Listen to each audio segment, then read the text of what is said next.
Hello, everyone, and welcome to the Venture Fuel Visionaries podcast. I'm your host, Fred Schonenberg. On today's show, we have Hans Balmaekers, who is the chief of Innovators, a global community dedicated to empowering corporate innovators. Hans has been leading Innovators for over a decade, and he's been instrumental in creating platforms for collaboration, learning, and driving impactful changes within organizations. Venture Fuel is a proud sponsor of Innovators. We've greatly enjoyed learning from the corporate innovation leaders that are part of that community. And today we're going to talk a little bit about Hans's journey. I'm going to try and pull from him 3 top secrets he's gotten from the corporate innovators he's listened to and worked with over these 10 years. And then I would like to talk about the upcoming Innovators Conference that is this April in Phoenix. So please join me in welcoming Hans. Hans, welcome to the show. Well, glad. Thank you for having me. So to kick things off, could you introduce yourself a little more thoroughly than I did to our listeners? Maybe give them a little bit about your background, your journey into the world of corporate innovation, and what led you to create Innovators. Absolutely. And let me start kind of going back in time, indeed, more than a decade. 27, I joined a Dutch multinational. So for about 5 years, I was in that corporate innovation role. And in those 5 years, I felt the pains and gains of being an innovator. You know, some things went really well. We got a lot of support. We activated a lot of people, but equally, a lot of things didn't go that well. There was a lot of resistance, a lot of politics, a lot of kings and queens in business units that didn't necessarily care about the corporate innovation strategy. So in those 5 years, I learned a lot about when and how innovation works, but maybe more so when and how and why it often doesn't work. And there were so many moments that I wish I could call someone, have conversations with people in roles like mine to just talk about, hey, how are you approaching certain things? What is, how do you deal with certain issues? And such a place didn't exist in those years, to my knowledge. And that's what I set to create once I left that organization back in 2011. I love that. And it's so funny. I've often, when we go to a conference or we go to a city for something, I try and get just a dinner together, and I'll bring together usually like our clients from that city and reach out to other folks that are in corporate innovation roles. And I did that just as this will be an interesting thing. And I realized that the intense power of them coming together for them to talk, because they're in the same trenches, they have the same problems, and in a lot of ways a corporate innovation role is kind of isolating. You're the disruptor within the bigger machine, and so I found this just tremendous sense of community when we did this very ad hoc. And so I can say, just from personal experience, I've seen the power and the need for what you're doing. No, totally. And innovation sounds sexy and glamorous, right? If you talk about it on a birthday party. But for those of you listening in, I mean, if you're actually kind of living in it on a day-to-day basis, it isn't that sexy, right? It's on the one hand, it's still quite a new field. If you compare to maybe supply chain or marketing or finance, there is still a lot to be gained when it comes to how do we actually do this successfully at scale. And equally, as you say, many people in the company don't really understand it, don't really maybe even want to understand it, right? Because you're asking for things that kind of maybe are even a threat to them. So there is a lot of pressure to perform as well, building on what I just said. So you could say that the bringing people together, there's an element of learning, there's an element of connection, and a little bit of a therapy as well. Yeah. Right? I'm laughing about the therapy comment because that's also part of it, right? Because it is, you're pushing a boulder up a hill sometimes, and it's nice to know there are other people pushing in different organizations. True. Yeah. I remember we had a conference back in 2016, 17 in Stockholm. There was this I think it was a guy from a UK government coming into the room, and he said it out like, oh, this is where the crazy people go, so that's really what most people miss within the walls of their own organization. Absolutely. So one of the things I love about this podcast, and we've had over 250 episodes at this point, and I joke that it is like an MBA for me in how to do corporate innovation, because I get to talk and listen to all these folks. I suspect now, having gotten to participate in Innovators, you have this almost on a weekly basis where you're bringing together some of the brightest minds in the space. Could you share some things about corporate innovation, maybe your top 3 that you didn't know when you launched innovators that kind of like you would share if you were at a birthday party with somebody that was just starting in this field? Yeah, I would say, of course, indeed, with Innovators, both at our conferences, our community membership, our collab program, we've worked with thousands of innovators, and across industries, over all those years, indeed, there's a few things that became clear to me, and maybe the most important thing is that I'm not sure if it's three secrets, but I would say that the innovator typically has three jobs, right? There is the day job, which is the innovation work. That's really coming up with new products and services, business models. That's maybe introducing new technologies. That's the core. That's the innovation work. Of course, in that level, you always need to show progress. You need to make sure that you get to the goals. And there's a night job as well. The second job is really getting support, getting buy-in, stakeholder engagement from CEO and leadership to maybe shop floor or other stakeholders across the business. And then there's a third job, the weekend job, and that is almost like changing ways of working. How are things done? For example, how do we do accounting for innovation? How do we integrate technology? How do we scale pilots? How do we change the culture? So I would say that's, to me, the most important part. Innovation has these multiple layers, these kind of three jobs. And at one point I said you always need to have a split personality, to do the job well, because you need to look outward, look forward, but equally, you need to have a strong foot in the now. You need to have a strong foot in what's happening internally in order to make that work. So there's a lot of dynamics that you need to manage across these the three jobs that I outlined. I love that. I was talking with somebody about basically finding talent in different roles, right? And I said, look, if you want to find somebody that would be great at sales, you should go find the innovation person. And they were like, why? And I was like, they know every single person in the company, and they're selling constantly about, hey, there's a new way to change it. Let me socialize this thing, right? Like there is a whole night job, weekend job that goes with the work itself. And they have to be so connected and spend time on that. It takes a really rare personality to thrive in this role. Yes, absolutely. And that's also, I remember we once worked with an innovation manager, a large German company, and he told me he was so surprised. They had this well-designed, as you can imagine, German company. They often have very well-designed processes, well-designed innovation program and process, and everything was quote unquote right. And then they sent a few folks to, I think, Stanford or some prestigious institute for design thinking training, and they kind of thought that with that everything would happen flawlessly and successfully, and of course it didn't, because they forgot kind of the second and the third job, right? The whole influencing, the whole people component beyond even the training, beyond the processes and the programs. That's an unmissable part of corporate innovation. Absolutely. Yeah, and it's interesting. I've seen the other side too, where you have the people that have the big ideas that kind of can find the new technology and have this ability to bring in the disruptors. But they don't have the process, and they don't have the ways to measure it. And it's, it's sort of a flash that then disappears. So it's very unique. I have a question totally off script, but as you were talking, obviously you're a global organization. Have you seen any big differences between either sections of the world or countries where they're very good at some part of innovation and another where they're better at a different part? Is there any sort of, obviously it's unique to each company, but curious if there's anything you see between Europe and the US or anywhere else that comes to mind when I ask that? I would almost say that the biggest differences are company cultures more than, let's say, country or regional cultures. It may be true that for some years the employee-driven entrepreneurship movement was a bit stronger in Europe. There is maybe this culture of, kind of we're all in this boat together. In some ways, maybe the Asian culture was more top-down, and that also has a different, let's say, that has an impact on how you do innovation. If it's less, let's say, democratic, more top-down, that is different. So I wouldn't be able to say yes to that question. There is distinct differences in, let's say, US versus Europe. I think company culture plays a way more dominant role in that. Makes sense. So let's turn our attention to Phoenix. You've got an upcoming Innovators conference. Is there a theme for this year, and why is that particularly relevant given where we are with corporate innovators in 2025?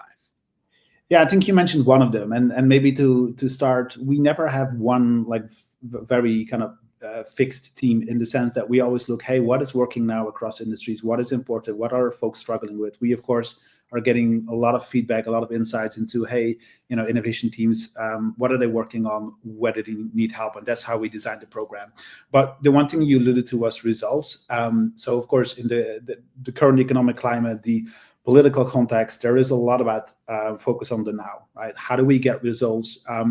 Maybe in the next year, maybe in the next 3 years, but let's forget about moonshots and all the fancy things that innovation was maybe quote unquote known for, or innovation was assigned to do maybe 5 or 10 years ago. So it's all about how do we get results now? It's about performance, right? The years of kind of innovation as the fancy coffee machines and the beanbags, it's over. The theater and all the things that we've been accused of playing, whether or not that's correct, I have mixed opinions on that. But yes, it's all about the now. So that is a core theme for the Phoenix conference. How do we get results in the shortest term possible?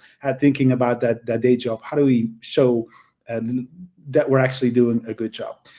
Obviously, we'll talk about how AI is influencing innovation management, as well as how we innovate for AI, which, of course, it's still dominating the conversations as well. But equally, there is evergreen topics that we cover every conference simply because they are so much needed. Everything from how do we measure innovation? How do we showcase our results? How do we do portfolio management? Where do we invest? How do we invest? How do we structure innovation? There's been a lot of reorgs the last months in many organizations. How do we organize innovation centrally as at the corporate level, and then the business units or regions have their own bits and pieces? Or that's been a little bit of a wave. Do we again do everything decentral, right? So how do we do that? That's another evergreen topic. Innovation culture it remains one of those things that many are working on, and I don't think any company really masters, right? So that is another topic. Storytelling. How do we talking about how the night job and the weekend job, how do we influence, how do we get things to change to support innovation? So I would say, yes, there is some current teams when it comes to performance and delivering results in the short term in AI, but evergreen topics are on the agenda as well. Yeah, it's really interesting.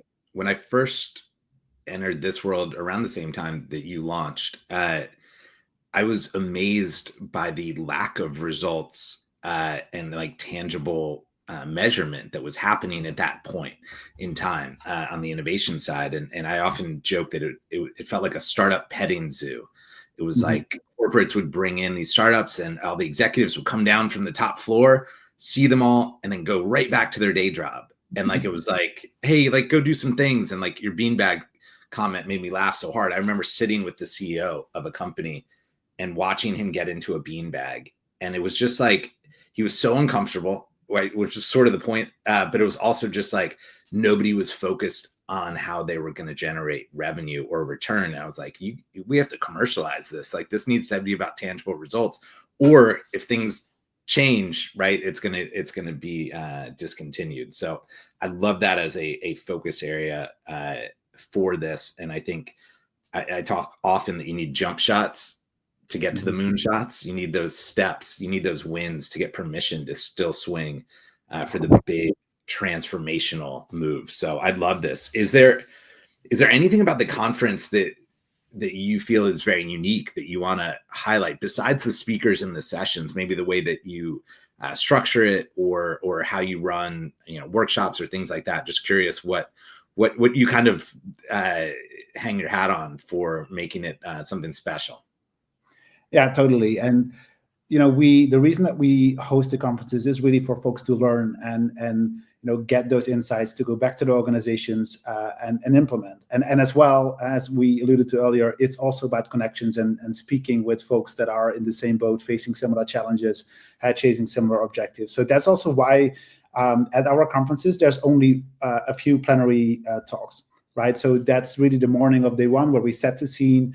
We talk about some of those current topics and the evergreen topics, and then we go into breakouts for the rest of the conference. So 1.5 days of breakout sessions, discussions, case study talks, workshops. We even go on field trips. So we hop on a bus and then we go to some of the innovation hubs in the area, in the region.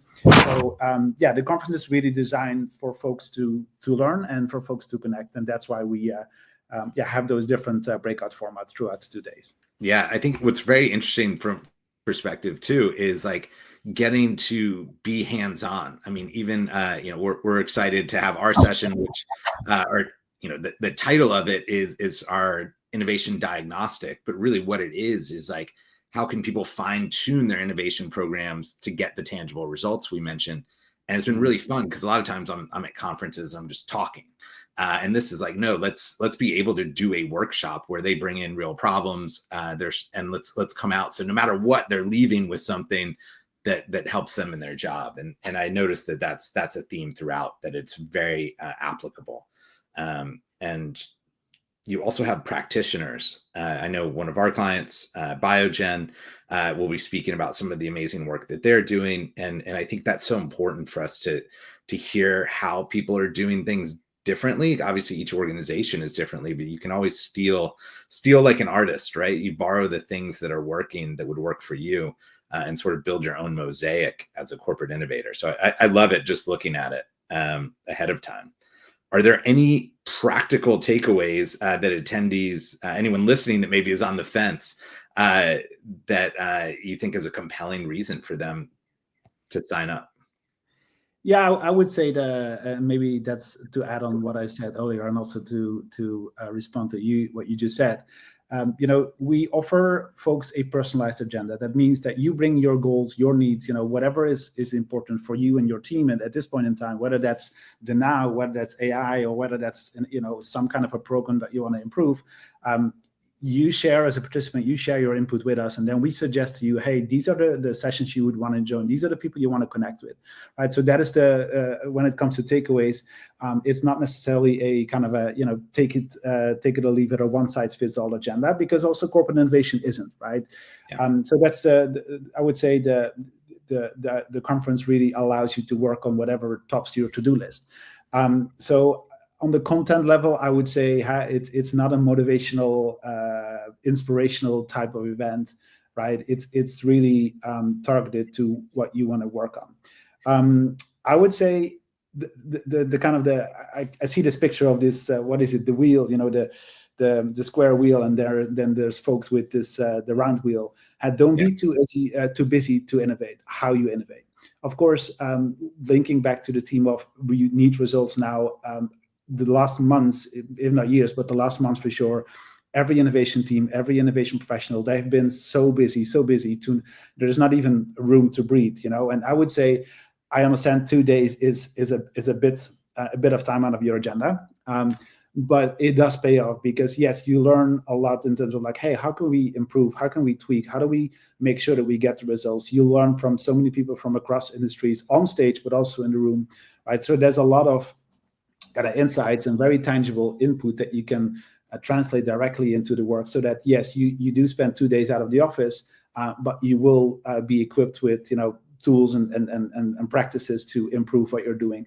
And also the 2 days out of the office will kind of rekindle that spirit, because yes, there's a lot of reorgs, there's a lot of innovation labs and programs and things shut down, and of course that impacts morale as well. And if you're still in a corporate innovation job, that's a good thing, because at least you survived the kind of the stopping and the shutting down of some of those initiatives last year.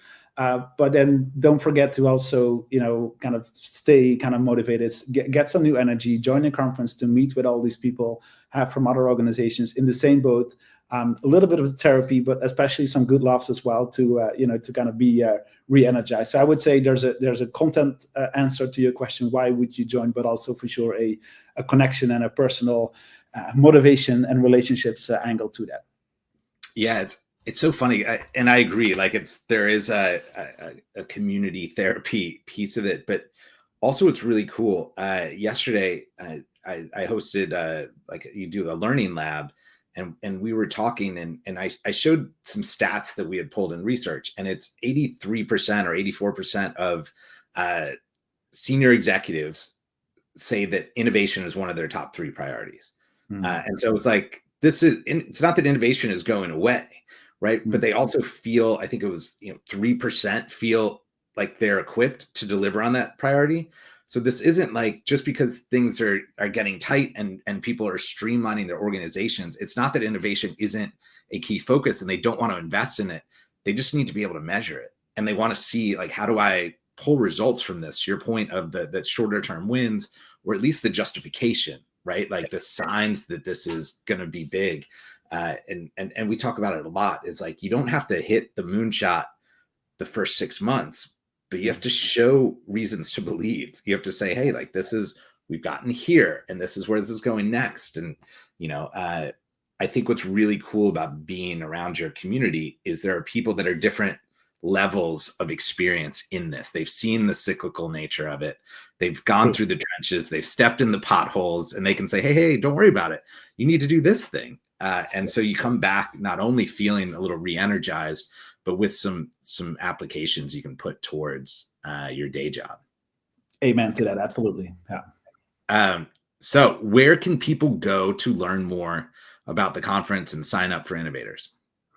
Absolutely. So first of all, just type in innovators.co. So Innov8rs.co. You'll find also on our website our yearly handbook. It's one of those, we call it the Bible for innovation management. So that's one free thing to download right away. And then innovators.co/Phoenix is where you'll find yourself on the agenda, but also the 16 or so corporate innovation leaders that we feature from brands like 3M, DuPont. So the agenda is there. You'll see what you can engage in. But again, also you'll see a short video, from folks that were with us last year in LA. One of them even saying something along the lines of like, "Oh, I should have done this way earlier." So yeah, innovators.co/Phoenix is where you can find information about the conference. Amazing. Well, Hans, thank you for sharing your insights with us, talking to our audience, and for anybody listening. Hope you sign up and go to Phoenix. I'll be there. We'll look forward to seeing them all there in person. And thank you for all you're doing to spark change in the world of corporate innovation. Likewise, and thanks for having me on the show today. All right. Thanks, Hans.